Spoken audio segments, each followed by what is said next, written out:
आफ्नो दृश्य मेरो हजुर 4बाट हटाइएको प्रसङ्ग बारेमा बोली दुर्गेश थापा। नायिका पूजा शर्माले पल शाहको भिडियोमा चुम्बन गर्दै सम्झिन् पल शाहलाई। गभर्नर महाप्रसाद अधिकारीलाई निलम्बन गर्ने सरकारको निर्णय। निलम्बन अघि सार्वजनिक रूपमै अर्थमन्त्रीले गभर्नरमाथि उठाएका प्रश्न के रहेका छन् त, यसबारे पुरै जानकारी। दोहा स्थित विश्वकप रङ्गशालाको नेपाली बाल श्रम कनेक्सन व्यापार घाटा बढेको बढी घटाउने कार्ययोजना अलपत्र। सुदूरपश्चिम प्रदेशमा सरकारमा काङ्ग्रेस पनि सहभागी। सामाजिक सञ्जालमा दल र उम्मेद्वारले मात्र प्रचार गर्न पाउने। विदेश जाने विद्यार्थीले स्वदेशमै पढ्ने वातावरण बनाउनु पर्छ भन्दै राष्ट्रपति विद्यादेवी भण्डारीको भनाई। सँगै एमाले प्रचण्डको हातमा जाने भयो भनेपछि केपी गुटले अट्याक गर्यो भन्दै प्रचण्डले भने। निर्वाचन आचार संहिता उल्लङ्घन गर्ने जो कोहीलाई पनि कारवाही गर्ने आयोगको चेतावनी। माधव नेपाललाई केपी ओलीको चुनौती, 3 सिट जितेर देखाउनुस्। काङ्ग्रेस एमाले र माओवादी असफल भए राप्रपालाई त्यो छुट छैन भन्दै राजेन्द्र लिङ्गदेनको भनाई। स्थानीय निर्वाचनले जनतालाई शक्तिशाली बनाउँछ भन्दै गृहमन्त्री बालकृष्ण खाँडको धारणा। मनिषा कोइरालालाई भेटेपछि सन्तोष शाहले भने, तपाईँको लागि खाना पकाउन अधैर्य छु। कमल थापा भन्छन्, स्थानीय चुनावमा सूर्य चुनाव चिन्ह लिएर उठ्ने सम्भावना धेरै छ। सभामुख अग्निप्रसाद सापकोटाले गरे चिनिया समकक्षीसँग कुराकानी। चुनावी चहलपहलका बीच कोभिड-19 को नयाँ भेरिएन्टको चर्चा। वैशाख 30 को चुनाव सर्दैन भन्दै प्रचण्डले भने। गभर्नर हटाउने सरकारको निन्दनीय निर्णय भन्दै कमल थापाको भनाई। पशुपति धर्मशालामा ताला नलगाउन अदालतको आदेश। अबको लडाईँ भ्रष्टाचारीहरूका विरुद्ध हो भन्दै प्रवक्ता ज्ञानेन्द्र शाहीले भने। मेरो हजुर 4बाट दुर्गेश थापाको दृश्य हटाएका छैनौं भन्दै मेरो हजुर 4 का निर्माता सुनिल कुमार थापाले भने। दर्शक महानुभावहरू नमस्कार। स्मार्ट खबरको न्युज बुलेटिनमा यहाँहरूलाई हार्दिक स्वागत छ। म आर्यन न्यौपाने। सदाको चाहिँ आज पनि हामी उपस्थित भइसकेका छौँ आजका महत्त्वपूर्ण समाचारहरू लिएर। हामीलाई अन्तिमसम्म हेर्नुहोला अनि हाम्रो मेहनतका लागि यो भिडियोमा एउटा लाइक अवश्य गर्नुहोला। दर्शक महानुभाव, पल पलको न्युज अपडेटका लागि हाम्रो च्यानललाई सब्स्क्राइब गरी नजिकै आउने बेल आइकनलाई क्लिक गर्नुहोला। कहाँबाट हेर्दै हुनुहुन्छ अनि के कस्तो लाग्दैछ आफ्ना कुराहरू तलको कमेन्ट बक्समा कमेन्ट गर्नुहोला। दैनिक रूपमा हेर्नुहुन्छ भने रेगुलर भनेर लेख्नुहोला। आज पहिलोचोटि हो भने फर्स्ट टाइम भनेर लेखिदिनुहोला। दर्शक महानुभाव, देशभित्रबाट हेरिरहनु भएको छ भने आफ्नो गाउँ, ठाउँ, सहर अनि जिल्लाको नाम लेखिदिनुहोला। विदेशबाट हामीलाई हेरिरहनु भएको छ भने कुन देशबाट हेर्नु भएको छ त्यो कुरा पनि तलको कमेन्ट बक्समा कमेन्ट गरिदिनुहोला। आउनुहोस् दर्शक महानुभाव, आजका मुख्य समाचार सुरु गरौँ। माधव नेपाललाई केपी ओलीको चुनौती, 3 सिट जितेर देखाउनुस् भन्दै केपी ओलीले भनेको प्रसङ्गबाट। नेकपा एमालेका अध्यक्ष केपी शर्मा ओलीले आगामी प्रतिनिधि सभा चुनावमा 3 सिट जितेर देखाउन माधव कुमार नेपाललाई चुनौती दिएका छन्। पार्टी एकीकरणको बेलामा आफूले दिएको सिटलाई प्रचण्ड र माधव कुमार नेपालले दुरुपयोग गरेर आफैमाथि प्रहार गरेको समेत उनको आरोप रहेको छ। शुक्रबार काठमाडौँमा आयोजित पार्टी निकट राष्ट्रिय स्वास्थ्यकर्मीसँग नेपालको 4औं राष्ट्रिय महाधिवेशनमा ओलीले एकीकृत समाजवादीका अध्यक्ष माधव कुमार नेपालको नाम लिँदै 23 सिट पाउने हुती नभएको समेत बताएका छन्। आफूहरूले दिएको सिट दुरुपयोग गरेको भन्दै ओलीले भनेका छन्, माधव नेपाल 22-23 सिट ल्याउने हुती भएको मानिसो, अब 3 सिट ल्याएर देखाउन त भन्दै प्रश्न पनि गरेका छन्। एमाले अध्यक्ष ओलीले 30 वैशाख 2079 मा हुने चुनावको परिणाम बेग्लै हुने बताएका छन्। राष्ट्रिय प्रजातन्त्र पार्टी नेपालका अध्यक्ष कमल थापाले आगामी स्थानीय तहको निर्वाचनमा नेकपा एमालेसँग तालमेलको प्रयास भइरहेको बताएका छन्। एमालेसँग समझदारी भएर कानुनी रूपमा मिल्यो भने राष्ट्रिय प्रजातन्त्र पार्टी नेपालका उम्मेद्वारहरूले पनि सूर्य चुनाव चिन्ह लिएर लड्ने थापाले बताएका छन्। पार्टीको चुनाव चिन्ह घोषणा पत्र सार्वजनिक गर्न आयोजित पत्रकार सम्मेलनमा थापाले भनेका छन्, एमालेसँगको सहकार्यलाई उच्च प्राथमिकता दिने नीति लिएका छौँ। एमालेका केन्द्रीय तहका नेताहरूसँग छिट्टै द्विपक्षीय कुरा गरेर निष्कर्षमा पुर्याउनेछौँ। पार्टीको केन्द्रीय समितिले साझा सुझाव चिन्ह बारेमा निर्णय गर्ने अधिकार आफू सहितका पदाधिकारीहरूलाई दिएको उनले बताएका छन् भने उनले अघि भनेका छन्, राजनीतिक कानुन र व्यावहारिक रूपमा सम्भव भयो भने एमालेसँग समझदारी कायम हुन सक्यो। स्थानीय चुनावमा एमालेकै चुनाव चिन्ह सूर्य लिएर उठ्ने सम्भावना छ भन्दै राष्ट्रिय प्रजातन्त्र पार्टीका नेता कमल थापाले भनेका छन्।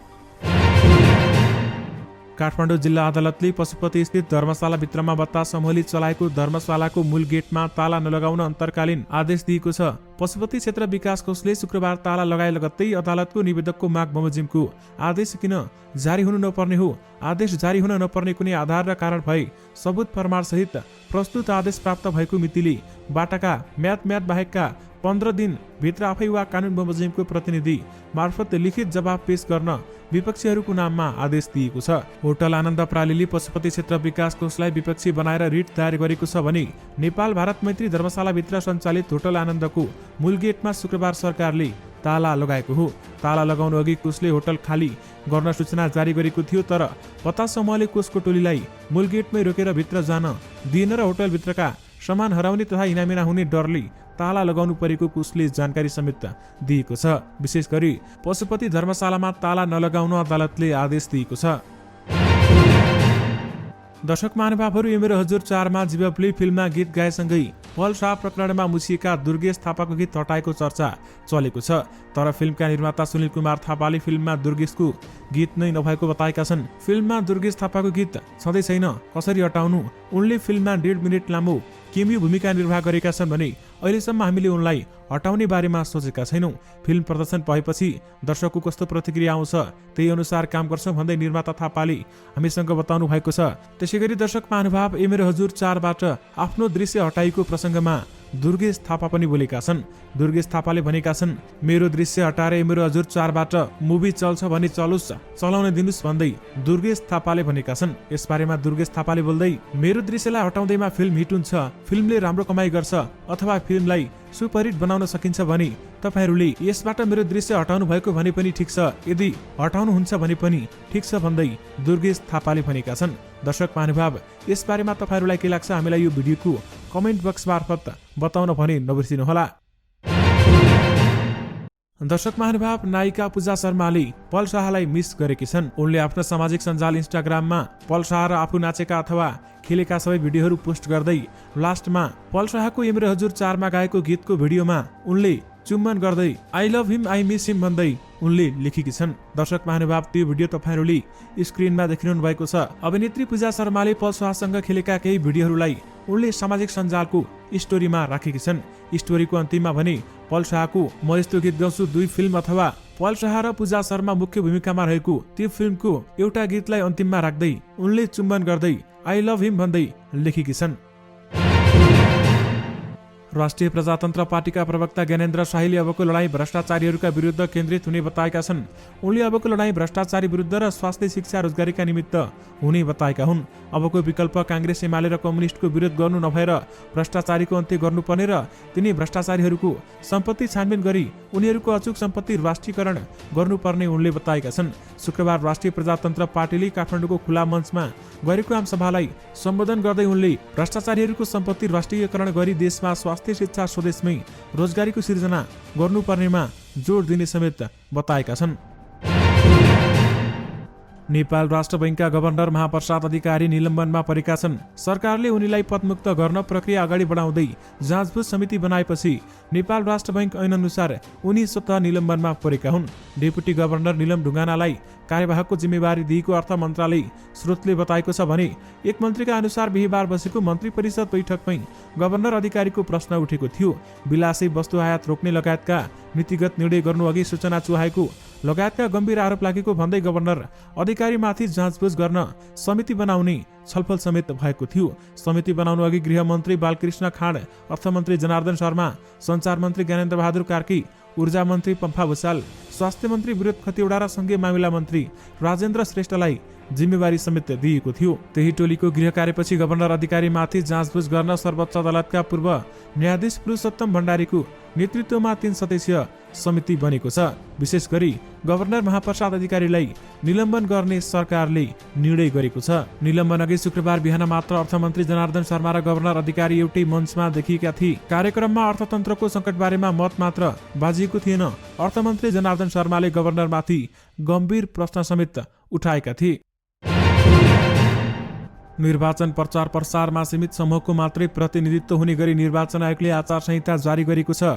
आयोगले शुक्रबार मध्यरातीदेखि लागू हुने गरी निर्णय गरेको आचार संहिता अनुसार निर्वाचनमा दल वा उम्मेद्वारले मात्र आफ्नो आधिकारिक सामाजिक सञ्जालमा प्रचार प्रसार गर्न पाउने बताएको छ। आचार संहिता लागू भएको बारेमा जानकारी दिन शुक्रबार आयोगमा आयोजित पत्रकार सम्मेलनमा प्रमुख निर्वाचन आयुक्त दिनेश कुमार थपलियाले निर्वाचनलाई प्रतिकूल असर पार्ने विचार राख्न वा सामग्री प्रचार प्रसार गर्न रोक लगाइएको बताएका छन्। सामाजिक सञ्जालको दुरुपयोग रोक्न खोजिएको भन्दै उनले सदुपयोग गर्दा आयोगले प्रोत्साहन नै गर्ने प्रतिक्रिया दिएका छन्। सामाजिक सञ्जालको प्रयोगबाट निर्वाचन प्रचार प्रसारमा आयोगको कुनै पनि आपत्ति छैन। आयोगले घोषणापत्र, नीति र अन्य धारणाहरू सामाजिक सञ्जालबाट प्रचार प्रसार हुने कुरामा प्रोत्साहन नै गर्छ। पत्रकार सम्मेलनमा उनले भनेका छन्, निर्वाचनलाई प्रतिकूल असर पर्ने सामग्री र गतिविधि नहोस् भन्ने हाम्रो चिन्ता हो भन्दै उहाँले बताउनु भएको छ। यानि कि सामाजिक सञ्जालमा दल र उम्मेद्वारले मात्र प्रचार गर्न पाउने भएका छन्। नेकपा माओवादी केन्द्रका अध्यक्ष पुष्पकमल दाहाल प्रचण्डले तत्कालीन नेकपाको बहुमतमा हिस्सा आफूतिर लागेपछि आफूमाथि अट्याक गरिएको बताएका छन्। शुक्रबार चितवनमा वैचारिक तथा राजनीतिक प्रशिक्षण कार्यक्रममा उनले संसद विघटन पनि त्यसैलाई रोक्न गरिएको दावी गरेका छन्। अत्याधिक बहुमतले प्रचण्डको प्रस्ताव पारित गर्ने प्रचण्डको भनाइरहेको छ। अनि प्रचण्डकै पछि लाग्नुपर्छ भनेर एमालेका पछि हिँड्न थालेपछि केपी गुट त्यसमा मुख्य 5-7 जना छन्। तिनीहरूले गौशालाको पशुपति प्लाजामा बैठक बसी पार्टी त गयो, सिंगे एमाले प्रचण्डको हातमा जाने भयो भनेपछि अब प्रचण्डमाथि नै अट्याकको विकल्प छैन भनेर अट्याक गरेको हो भन्दै उहाँले बताउनु भएको छ। अदालत र निर्वाचन आयोगले संविधान अनुसार काम गरेको भए पनि अहिले एमाले पार्टी नै नरहने अवस्था रहेको समेत उनको भनाइरहेको छ। केपीलाई सञ्चालन गर्ने विदेशी गुटले यति ठूलो षड्यन्त्र र डिजाइन गर्यो, त्यो षड्यन्त्र र डिजाइनका कारण अदालतमा परे गरेर पार्टीलाई 2 ठाउँमा पुर्यायो भन्दै प्रचण्डले भनेका छन्। गृहमन्त्री बालकृष्ण खाँडले स्थानीय निर्वाचनले जनतालाई शक्तिशाली बनाउने भन्दै सबै दलहरूलाई निर्वाचनमा भाग लिन आग्रह गरेका छन्। गुल्मीमा गृह जिल्लामा आयोजित 4थो गुल्मी महोत्सवको उद्घाटन गर्दै मन्त्री खाँडले भयरहित वातावरणमा तोकिएकै मितिमा स्थानीय तहको निर्वाचन हुने पनि बताएका छन्।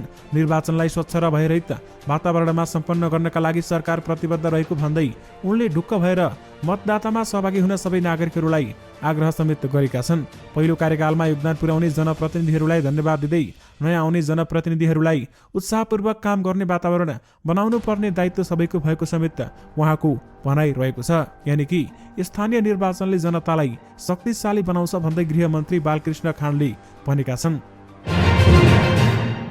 प्रतिनिधि सभाका सभामुख अग्निप्रसाद सापकोटाले चिनिया समकक्षी ली झान्सुसँग कुराकानी गरेका छन्। परराष्ट्र मन्त्रालयका अनुसार चिनिया जनसंसदको स्थानीय कमिटीका अध्यक्ष सभामुख झान्सु र सभामुख सापकोटा बीच शुक्रबार दिउँसो भर्चुअल रूपमा कुराकानी भएको हो। कुराकानीका क्रममा दुई देशबीचको सम्बन्धका विविध आयाम बारेमा छलफल भएको मन्त्रालयले जनाएको छ भने दुवै देशका सांसदहरू बीच नियमित प्रसारण आदान प्रदानको आवश्यकता बारेमा पनि कुराकानी भएको थियो। दुवैजनाले आफ्नो देशमा भ्रमण गर्न समकक्षीहरूलाई निम्तो पनि दिएका थिए भने कुराकानीमा दुवै देशका परराष्ट्र मन्त्रालय सहित संसदका उच्च अधिकारीले सहभागिता पनि जनाएको थियो। भारत तथा युरोपियन मुलुकमा कोरोना भाइरस कोभिड-19 को नयाँ भेरिएन्ट देखा परेको छ। भारतमा ओमिक्रोन XE भेरिएन्ट एकजनामा पुष्टि भएको बताएको छ भने यस्तै युरोपियन मुलुकमा कोरोनाको नयाँ भेरिएन्ट डेल्टा क्रोन फेला परेको छ। यसरी विभिन्न मुलुकमा कोरोनाको नयाँ भेरिएन्ट फेला परिरहेको अवस्थामा नेपालमा पनि यसबारेमा बहस हुन थालेको छ। भारतमा देखिएको Omicron XE variant Omicron variant भन्दा 10% बढी फैलिन सक्ने भनिए पनि यसबारेमा अध्ययन भइरहेको बताइएको छ। यस्तै युरोप मुलुकमा डेल्टा र ओमिक्रोनको सम्मिश्रण हाइब्रिड प्रकारको डेल्टा क्रोन भेरिएन्ट संक्रमित बढिरहेका छन्। दर्शक महानुभाव, चुनावी चहलपहलका बीच कोभिड-19 को नयाँ भेरिएन्टको चर्चा चलेको छ। राष्ट्रिय प्रजातन्त्र पार्टी नेपालका अध्यक्ष कमल थापाले नेपाल राष्ट्र बैंकको गभर्नर हटाउनु सरकारको निर्णय निन्दनीय रहेको बताएका छन्।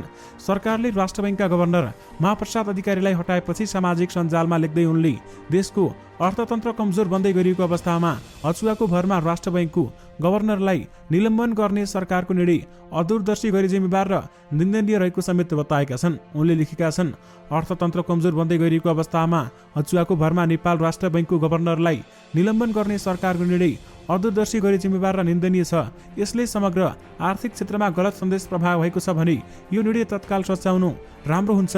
उनले गभर्नर हटाउने निर्णयमा प्रधानमन्त्री शेरबहादुर देउवाको ध्यान जानुपर्ने समेत बताएका छन्। अर्थतन्त्रमा अहिले सबैभन्दा बढी चिन्ताको विषय हो बढ्दो व्यापार घाटा र घट्दो विदेशी मुद्राको सञ्चित।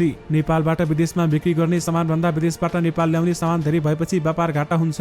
व्यापार घाटा उच्च दरमा बढ्दै गएपछि विदेशी मुद्राको सञ्चित जोगाउन सकस छ। त्यसैले नेपाल राष्ट्र बैंकले बैंकहरूलाई विलासी वस्तु आयातका लागि प्रतिपत्र LC नखोल्न निर्देशन समेत दिएको छ। सरकारले 3 वर्ष अघि व्यापार घाटा न्यूनीकरण सम्बन्धी राष्ट्रिय कार्ययोजना 2075 तयार गरेको थियो, तर हाल उक्त कार्ययोजना अलपत्र रहेको छ। नेपाल व्यापार एकीकृत रणनीति NTIS 2076 तयार हुँदा 9 खर्ब 11 अर्ब 26 करोड रुपियाँमा रहेको व्यापार घाटा गत आर्थिक वर्ष 2077-78 मा 13 खर्ब 98 अर्ब रुपियाँ पुगेको थियो। विशेष गरी व्यापार घाटा बढेको बढी छ भने घटाउने कार्ययोजना अलपत्र परेको बताइएको छ। नेपाली कांग्रेस सुदूरपश्चिम प्रदेश सरकारमा सहभागी भएको छ। स्थानीय तह निर्वाचनका लागि आचार संहिता लागू हुनु अघि कांग्रेस 2 मन्त्री र 1 राज्य मन्त्री लिएर प्रदेश सरकारमा सहभागी भएको हो। कांग्रेसबाट संसदीय दलका नेता रणबहादुर रावल आन्तरिक मामिला तथा कानून र गोविन्द बोहरा सामाजिक विकास मन्त्री भएका छन्। टेकबहादुर रैका सामाजिक विकास राज्यमन्त्री नियुक्त भएका हुन् भने कांग्रेसका महामन्त्रीहरूका लागि एकीकृत समाजवादीका 2 मन्त्री र 1 राज्य मन्त्री सरकारबाट हटेका छन्। आन्तरिक मामिला मन्त्री पूर्णा जोशी, सामाजिक विकास मन्त्री लालबहादुर खड्का र राज्य मन्त्री मनाकुमारी साउद फिर्ता भएका छन्। यस्तै एकीकृत समाजवादीले आर्थिक मामिला मन्त्री तारा लामा फिर्ता बोलाएको छ भने उनकै स्थानमा समाजवादीकै प्रकाश रावल मन्त्री बनेका छन् र रावल पूर्व उद्योग राज्य मन्त्री पनि रहेका थिए। राष्ट्रपति विद्यादेवी भण्डारीले उच्च शिक्षा अध्ययनको लागि विदेश जाने विद्यार्थीहरूलाई स्वदेशमै पढाउने वातावरण बनाउनु पर्ने बताएकी छिन्। शुक्रबार उच्च शिक्षा तथा माध्यमिक विद्यालय संघ नेपाल हिसानको काठमाडौँमा सुरु भएको 8औं राष्ट्रिय महाधिवेशनको उद्घाटन गर्दै राष्ट्रपति भण्डारीले उच्च शिक्षा अध्ययनको लागि विदेश जाने विद्यार्थीलाई स्वदेशमै उच्च शिक्षा दिने वातावरण सृजना गर्नुपर्ने समेत बताएकी छन्। नेपालबाट उच्च शिक्षाका लागि वर्षौं हजारौं विद्यार्थीहरू विदेश पलायन गरिएको भन्दै यस क्रमलाई रोकेर उच्च स्तरीय शैक्षिक संस्थाहरू निर्माण गरी विदेशी विद्यार्थीहरूको अध्ययनको गन्तव्य बनाउन सकिने उनले बताएकी छन्। राष्ट्रपति भण्डारीले विदेशी विद्यार्थीहरूलाई समेत नेपालमा अध्ययन तथा अनुसन्धानका लागि आकर्षित गर्न सके शिक्षाको लगानी परिणाममा निकाल्न सकिने समेत बताएकी छन्।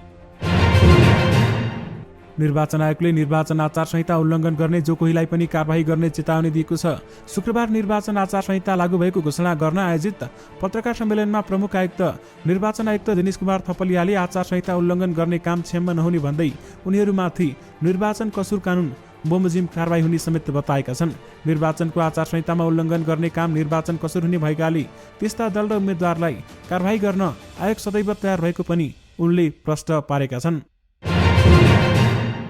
राष्ट्रिय प्रजातन्त्र पार्टीका अध्यक्ष राजेन्द्र लिङ्गदेनले नेपाली कांग्रेस, नेकपा एमाले र नेकपा माओवादी केन्द्र असफल भइसकेको आरोप लगाएका छन्। यिनीहरू असफल हुँदा हामीलाई दुःख छैन, तर देश असफल बनाउन लागि यो हाम्रो चिन्ताको विषय हो। काठमाडौँमा आयोजित आमसभालाई सम्बोधन गर्दै अध्यक्ष लिङ्गदेनले भनेका छन् उनीहरू असफल भए पनि राप्रपालाई असफल हुने छुट छैन भन्दै बताएका छन्। उनले नेपालमा सीमित नेताहरूको अघोषित गठबन्धनको शिकार भएको आरोप समेत लगाएका छन् भने उनले कांग्रेस, एमाले र माओवादीको अघोषित गठबन्धनले देश बेरोजगार उत्पादन गर्ने कारखाना भएको समेत बताएका छन्। उनले कांग्रेस, एमाले र माओवादीलाई जिताएर देश बन्छ भन्नु देश बर्बाद बनाउनु भएको टिप्पणी गरेका छन्। यी दलहरूको कति वर्ष म्याद थपिदिने हो भने देश बन्छ भन्दै उनले कडा प्रश्न समेत गरेका छन्। कतारको दोहा स्थित प्रदर्शनी तथा सम्मेलन केन्द्रमा 1 अप्रिल 2022मा आयोजित विश्वकप 2022 को ड्र 12 वर्ष लामो यात्राको अन्तिम चरण थियो। फिफाले कतारलाई 12 वर्ष अघि विश्वकप आयोजना गर्न दिने निर्णय गरे यता कतारले 20 लाख विदेशी श्रमिकहरूलाई काममा लगाउँदा गरेको व्यवहारमाथि गहन छानबिन गर्न विश्वव्यापी माग उठेको छ। मध्यपूर्वमा विश्वकपको राउन्ड अफ 16 अन्तर्गत भएको पहिलो खेलमा फुटबल टोलीले आफ्नो भाग्य परीक्षण गरिरहेका छन्, तर तीनै खेल खेलिने रङ्गशाला निर्माणमा काम पूरा गर्ने न्यून आय भएका नेपाल जस्ता मुलुकका मजदुरहरू आफ्नो पसिना बगाएर स्वदेश फिर्ता भइरहेका छन्। काम गर्ने क्रममा कतिपयले आफ्नो ज्यान पनि गुमाएका छन् भन्दै बताइएको छ। त्यसै क्रममा दोहा स्थित विश्वकप रङ्गशालाको नेपाली बालश्रम कनेक्सन देखिएको छ र साथमा कडा तरिकाले छानबिन गर्न पनि भनिएको छ। BBC master chef the professional रिम्याचका विजेता सन्तोष शाह सहितको टोली यति बेला नेपाल भ्रमणमा रहेको छ। 2 साता नेपालमा रहने यो बेलायती रियालिटी शोको टोलीले नेपालमा हुने विभिन्न कार्यक्रममा भाग लिनेछ। शुक्रबार बिहान सन्तोष र शोका फाइनलिस्टले अभिनेत्री मनिषा कोइराला र बेलायती राजदूत निकोला पोलिटसँग लन्च लिएका थिए। तस्बिरमा सबैजना निकै प्रफुल्ल मुद्रामा देखिन्छन्। मनिषाको भेटपछि सामाजिक सञ्जालमा सन्तोष लेख्छन्, अन्ततः पर्खाइसकियो, लामो समयदेखि म यो शेयरको प्रतीक्षामा थिएँ, निकै राम्रो बैठक भएर तपाईँको लागि खाना पकाउन अधैर्य छु भन्दै उनले सामाजिक सञ्जालमा लेखेका छन्। दर्शक महानुभाव, यससँगै तपाईँहरूमाझ आजका सबै मुख्य समाचारहरू राखिसकेका छौँ। फेरि पनि तपाईँहरूमाझ नयाँ रिपोर्टहरूको साथमा उपस्थित हुने नै छौँ। अलिला भने मलाई बिदा दिनुहोस्। नमस्कार।